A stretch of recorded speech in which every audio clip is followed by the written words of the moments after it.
Oh, what's going on, guys? Gamer Dude back once again, bringing you some more informative gaming news. But before we begin, y'all know the routine, or at least I hope you do by now. If you are new to the channel, please make sure you smash that like button and drop me a subscribe, because it would just be your good deed of the day.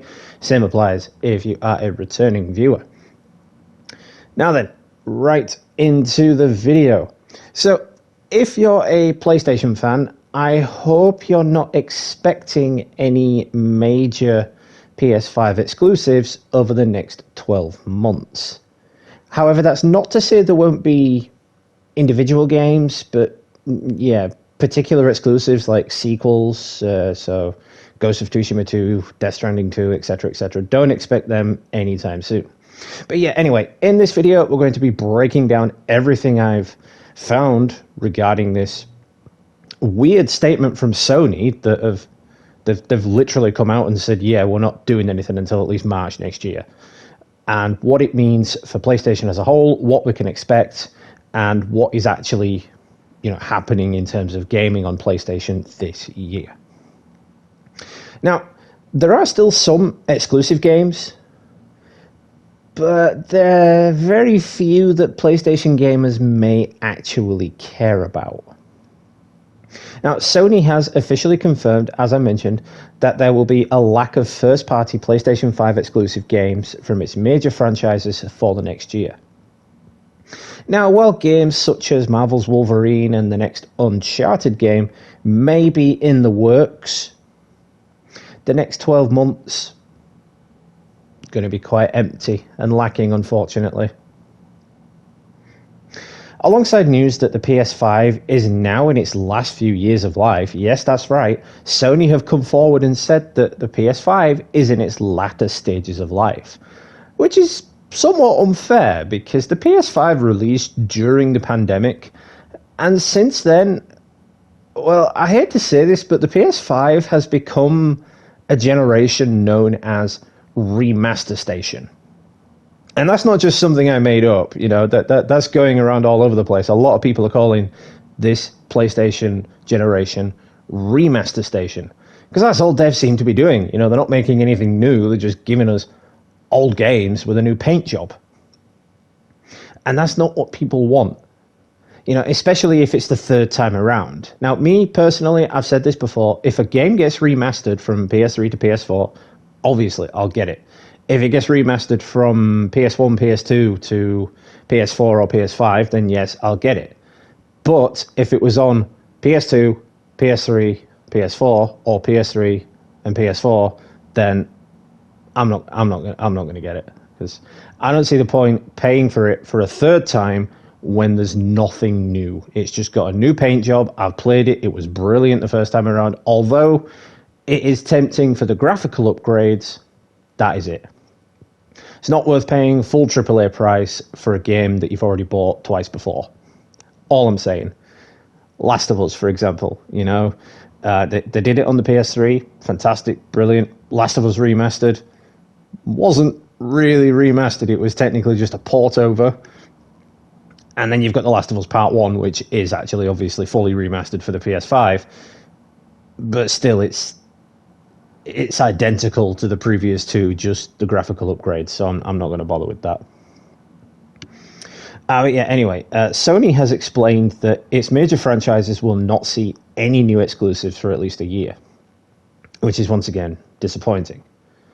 In a recent investors call, Sony president, COO, and CFO Hiroki explained that the current exclusive lineup will not include any of the core franchises, such as God of War, Horizon, Uncharted, Spider-Man, Ratchet & Clank, and many more.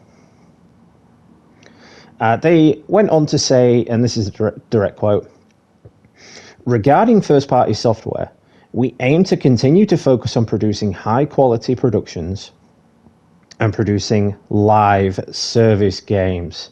So it looks like this year they're going to focus on the games as a service thing, which I absolutely loathe and despise. I loathe live service games. I wish they would just die. When I buy a game, I want a game. I don't want to have to complete it and be met with coming soon. It's like, why?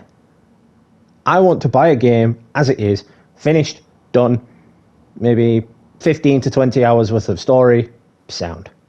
Not, another example, Suicide Squad Kill the Justice League, 7 hours of story, 3 hours of cutscene, and then when you finish it, coming soon. And it's all just going to be the same content that you've just done in the story. Games as a service, not the way to go, but it seems as though this year is just going to be filled with games as a service. Maybe they're testing it out. Maybe they're testing out whether it'll work or not going forward. Maybe they're testing out whether there's a premise to it. I don't know, but that seems to be the future. Well, that seems to be the future of this year anyway. Anyway, they continued, but while major projects are currently under development, we do not plan to release any new major existing franchise titles this next fiscal year. Again, mentioning God of War and Marvel's Spider-Man.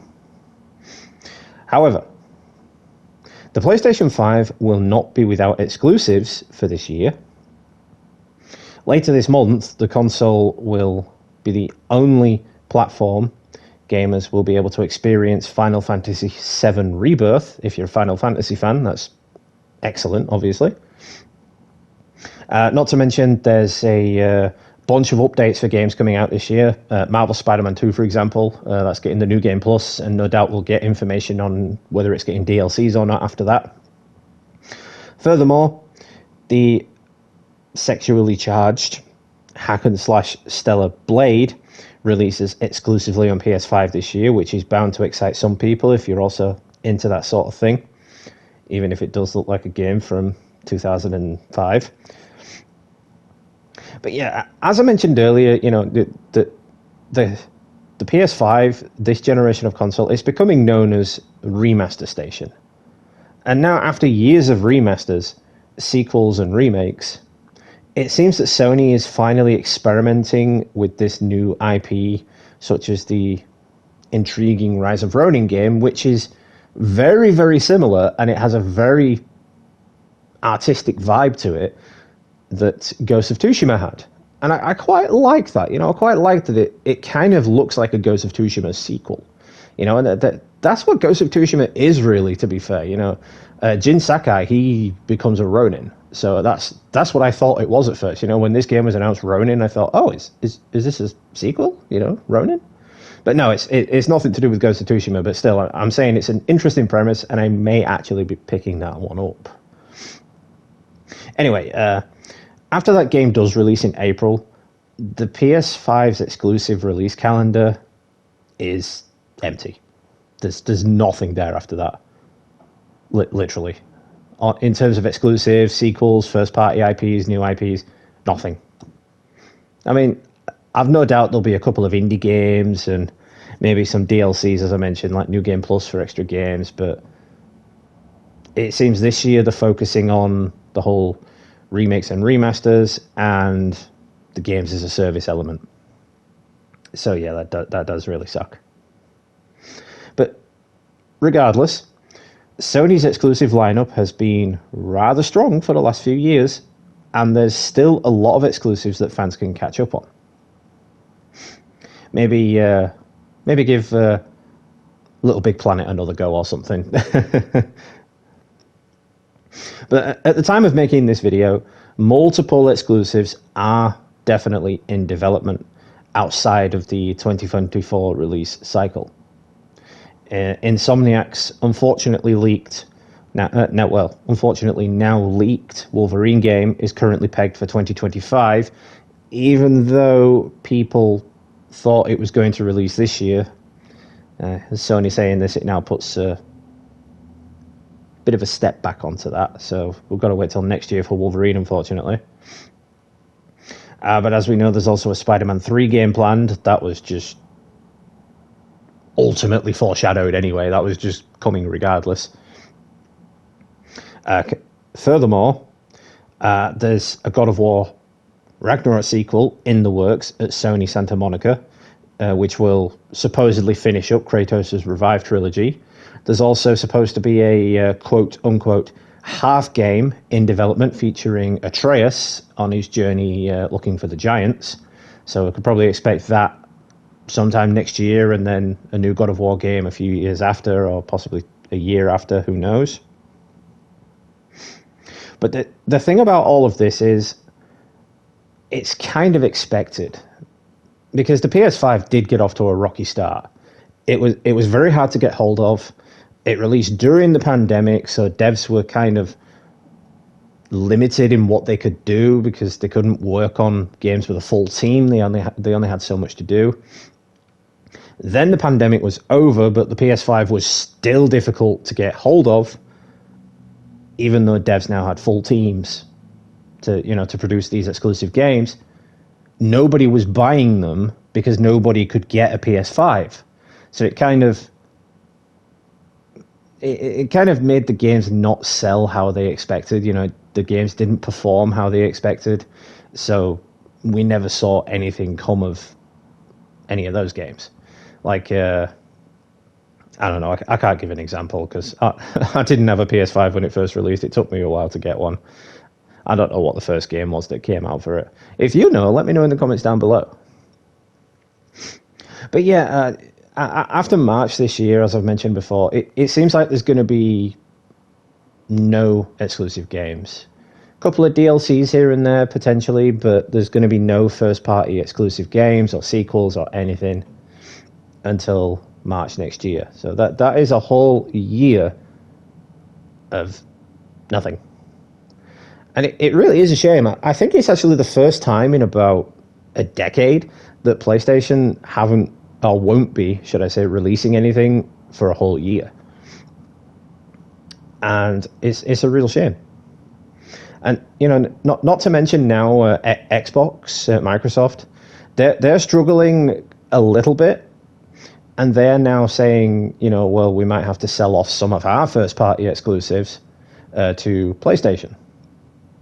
So it can kind of go both ways here. Microsoft might sell this to PlayStation, and then PlayStation might release that and call it, one of the big games for the year.